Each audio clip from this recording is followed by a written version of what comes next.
كأنها 20 سنة. أحدث ظهور لميادة الحناوي بعد جدل عملية التجميل. ميادة الحناوي اسم تردد كثيرا على مدار الأسابيع الماضية، إذ أثار طبيبها الخاص الجدل حول إجرائها عملية تجميل لشد الوجه لتبدو من بعده بملامح عشرينية. وبعد الصور المتداولة عن إجرائها الجراحة التجميلية، ظهرت لأول مرة في حفل بقلعة حلب.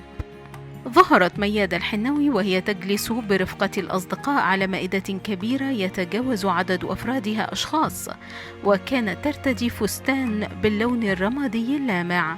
وصف الكثيرون ملامحها الهادئة بأنها لم تتغير، وظهرت وكأنها في ال20 من عمرها، على حد وصف العديد من المتفاعلين مع صورها المتداولة على موقع التواصل فيسبوك. وغنت المطربة السورية أكثر من مقطع وسط هتاف الحضور، ووصفوا صوتها بأنه كالذهب لا تغيره الأيام. يأتي ظهورها الأخير بعد حالة من الجدل أثارها طبيب التجميل نادر صعب بنشر صورة شبيهة لوجه الفنانة ميادة الحناوي قبل وبعد إجراء جراحة تجميلية في الوجه.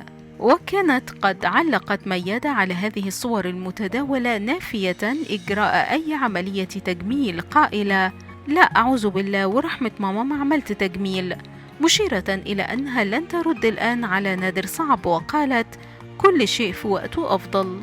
وكشفت ميادة الحناوي عن سر جمالها قائلة: أنا بداري نفسي، وأنا من النوع يلي ما بدخن وما بشرب وبنام بكير وبفيق بكير، يعني حياة طبيعية أنا عايشة. يذكر أن ميادة الحناوي ولدت في 8 من أكتوبر عام 1959 بمدينة حلب بسوريا، ولقبت بمطربة الجيل، وهي الشقيقة الكبرى للمطربة الراحلة فاتن الحناوي. تزوجت مرتين، المرة الأولى وهي صغيرة من وزير سوري لم تكشف عن اسمه، وقد توفي وهي تبلغ من العمر 16 عاما.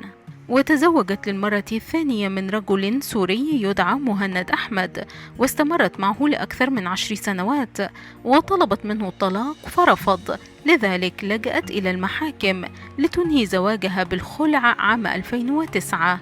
ولم ترزق المطربة السورية ميادة الحناوي من زيجاتها بأي أطفال، وكان ذلك رغبة منها، حيث أعلنت في أكثر من حوار أنها لم تندم على هذا القرار، ولكنها ندمت على قرار الزواج.